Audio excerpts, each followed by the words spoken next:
Hello दोस्तों, welcome to my channel world book. Video start करने से पहले मेरे चैनल को सब्सक्राइब करना ना भूलिएगा। दोस्तों, आज हम बात करेंगे हेक्टर गार्सिया द्वारा लिखित पुस्तक इकिगाई के बारे में। दोस्तों, क्या आप जानते हैं कि भारत में व्यक्ति की औसतन आयु लगभग 68 वर्ष है, लेकिन दुनिया में कुछ ऐसी जगह भी हैं जहाँ के लोग 100 वर्ष से अधिक और खुशहाल जीवन जीते हैं।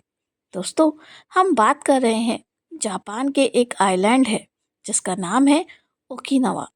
एक अध्ययन में पाया गया है कि वहाँ के लोग 100 वर्ष से अधिक जीते हैं और खुशहाल जिंदगी जीते हैं। आखिर उनकी लंबी और खुशहाल जिंदगी जीने के पीछे क्या रहस्य है, किस तरह की वे जीवन शैली अपनाते हैं, इस पुस्तक की समरी के माध्यम से हम ओकिनावा शहर के लोगों के लंबे जीवन जीने के रहस्य के बारे में जानते हैं। तो स्टार्ट करते हैं इकिगाई पुस्तक की बुक समरी। दोस्तों, इकिगाई शब्द का अर्थ है क्या? इकिगाई एक जापानीज शब्द है जिसका अर्थ है उद्देश्य या कारण, अर्थात जीने का उद्देश्य। इकिगाई शब्द कहता है कि हमें अपने जीवन का अर्थ और उद्देश्य पता होना चाहिए। हमें पता होना चाहिए कि आखिर हम इस दुनिया में किस लिए आए हैं और मेरी भूमिका क्या रहने वाली है। एक बार जब आप अपनी इकिगाई पहचान जाते हैं, तब आपके लिए हर काम आसान हो जाता है। दोस्तों, ओकिनावा की संस्कृति में इकिगाई को जीवन के पुरुषार्थ के रूप में देखा जाता है।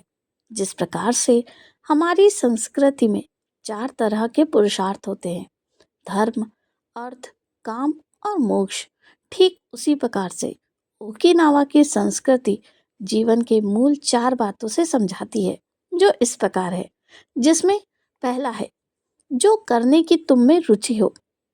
पैसे के पीछे मत भागो, काबिल बनो। पैसा एक बाय प्रोडक्ट है जो अपने आप आता है।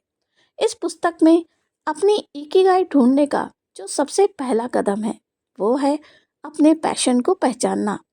एक बार जब आप अपने पैशन को पहचान जाते हैं तो फिर आपके लिए वह काम करना आसान हो जाता है और आप कभी भी अपने काम से थकते नहीं हैं। दोस्तों, अब कई लोगों के मन में ये सवाल आता है कि आखिर हम अपने पैशन को कैसे पहचानें। अपने पैशन को पहचानने का सबसे आसान तरीका यह है कि आपको ऐसे काम की खोज करनी है जिसे करने में आपको मज़ा आता हो। आप बिना थके और बिना पैसे के वह काम कई घंटों तक कर सकें। साथ ही जब आप सुबह उठें तो अपने काम को लेकर आलस ना हो तथा काम को लेकर आपका मन उत्साहित होना चाहिए। उदाहरण के तौर पर मान लीजिए, अगर आपको पढ़ना और पढ़ाना अच्छा लगता है तो आपको इसमें मज़ा आता है, तब आप टीचिंग के फील्ड में अपना करियर बना सकते हैं। वहीं अगर आपको लोगों को मोटिवेट करना अच्छा लगता है तो आप मोटिवेशनल स्पीकर बन सकते हैं। दूसरा मंत्र है जो करने में तुम कुशल हो, सक्षम हो। दोस्तों, ये तो ज़रूरी है ही कि आपकी रुचि किस फील्ड में है।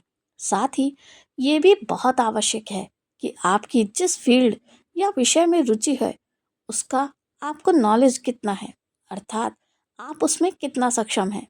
अगर आप अपने इंटरेस्ट के विषय में एक्सपर्ट हैं तो आप उस फील्ड को अपना प्रोफेशन बना सकते हैं। अगर आप अपने इंटरेस्ट के विषय में एक्सपर्ट हैं तो जीवन में आपको सफल होने से कोई नहीं रोक सकता है, चाहे वह काम कितना भी छोटा या बड़ा क्यों ना हो। अब सवाल यहाँ पर ये आता है कि बहुत से ऐसे लोग हैं जिनकी किसी फील्ड में रुचि तो है लेकिन वे उस फील्ड में एक्सपर्ट नहीं हैं। उनको सलाह है कि अगर आप हैप्पी लाइफ जीना चाहते हैं तो अपने रुचि के विषय में अपने नॉलेज को बढ़ाएं, खुद पर निवेश कीजिए, उस चीज़ को सीखिए। तीसरा मंत्र है जिसकी दुनिया को आवश्यकता हो। दोस्तों, अपनी इकिगाई ढूंढने का तीसरा स्टेप यह है कि अगर कोई काम आपको पसंद है और आप इसमें एक्सपर्ट भी हैं लेकिन दुनिया को इसकी ज़रूरत नहीं है, तब आप इस काम को अपना प्रोफेशन नहीं बना सकते हैं। जिस भी फील्ड के विषय में आप चुनो और जिसमें आप दक्ष हो, तो आपको यह भी देखना है कि क्या जो काम मैं कर रहा हूँ उसकी वास्तव में दुनिया को ज़रूरत है या नहीं। चौथा मंत्र है जिससे तुम पैसे कमा सको। दोस्तों, 4 स्टेप में आपको ये देखना है कि जिस भी काम का आप चयन कर रहे हैं, क्या उससे पैसे कमाए जा सकते हैं? क्या लोग आपको अपने प्रोडक्ट या सर्विस के बदले भुगतान करने के लिए तैयार हैं? अगर उत्तर हाँ है, तो आप अपने काम को आगे बढ़ा सकते हैं। एक समय ऐसा आएगा जब आप देखेंगे कि आप अपने काम को बहुत ही आनंद के साथ कर रहे हैं और जिससे लोगों को फ़ायदा भी हो रहा है और आपको इनकम भी हो रही है। इससे आप हमेशा खुश रहेंगे। अब बात करते हैं अपनी इकिगाई को कैसे पहचानें। दोस्तों, अगर आपको अपना पसंदीदा काम अर्थात अपनी इकिगाई को पहचानना है, तो हमेशा इस बात का ध्यान रखें कि जो भी काम आप कर रहे हो वह अपनी रुचि के अनुसार हो। साथ ही उस काम को करने से आप कभी बोर नहीं होते हो।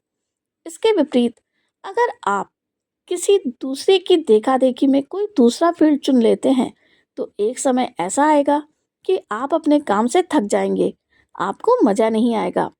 हर दिन आपको ऐसा लगेगा कि आप अपने जीवन को जी नहीं रहे बल्कि काट रहे हैं। इसलिए लाइफ में हमेशा हैप्पी और स्वस्थ रहना चाहते हैं, तो अपने पसंद के काम को ही अपना प्रोफेशन बनाएं, ताकि आप खुशी खुशी वह काम कर सको और आपको बोरिंग भी महसूस ना हो। दोस्तों, अब बात करते हैं जापानीज लोगों की हैप्पी और हेल्दी लाइफ के रहस्य के बारे में, जिसमें वो कुछ स्टेप्स फॉलो करते हैं। पहला है कम खाना।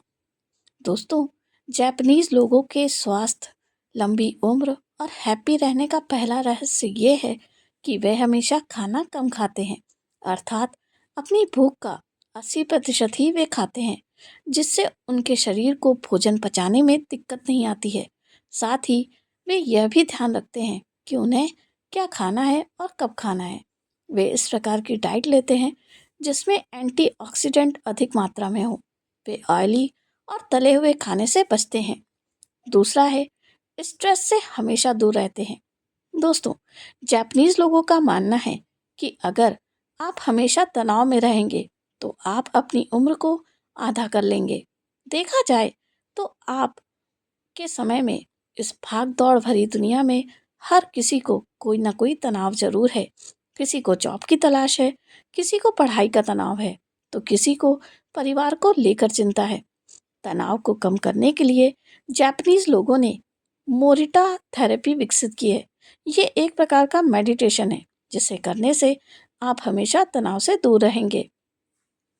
इस मोरिटा थेरेपी में आपको करना ये होता है कि आपको किसी शांत जगह बैठकर अपनी आंखें बंद करके अपने विचारों को कंट्रोल करना है और पॉजिटिव सोचना है।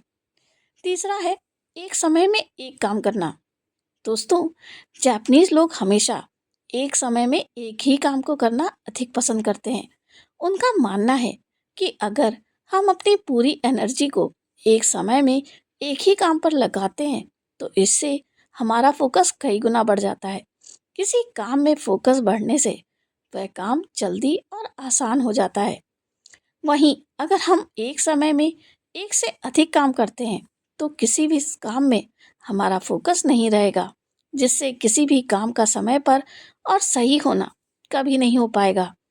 इसलिए हमेशा कोशिश ये कीजिए कि एक समय में एक ही काम को प्राथमिकता दें। चौथा है हमेशा चलते फिरते रहना।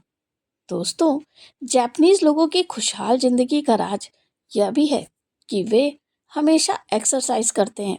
एक्सरसाइज करने का मतलब ये नहीं है कि आप इसके लिए आपको जिम जाने की ज़रूरत है। आप सुबह शाम अपने घर या ऑफिस में भी ऐसा कर सकते हैं। जापानीज लोग ऑफिस में एक साथ कई घंटों तक बैठकर काम नहीं करते। इसके लिए वे बीच बीच में थोड़ा टहलते हैं, जिससे उन्हें मोटापा नहीं होता। इसके साथ ही साथ जापानीज लोग अपने खान पान का भी बहुत ध्यान रखते हैं। इन लोगों की डाइट का अच्छा यानी दिखाई देने वाला असर आयु पर पड़ता है। जापान के ओकिनावा शहर में दुनिया के सबसे बड़े शतायु अर्थात 100 वर्ष जीने वाले लोग रहते हैं। तो दोस्तों यहाँ पर मेरी ये बुक समरी समाप्त होती है। कमेंट करके ज़रूर बताइएगा आपको मेरा ये वीडियो कैसा लगा, बढ़िया या बहुत बढ़िया। तो मिलते हैं नेक्स्ट वीडियो में। Thank you, bye bye.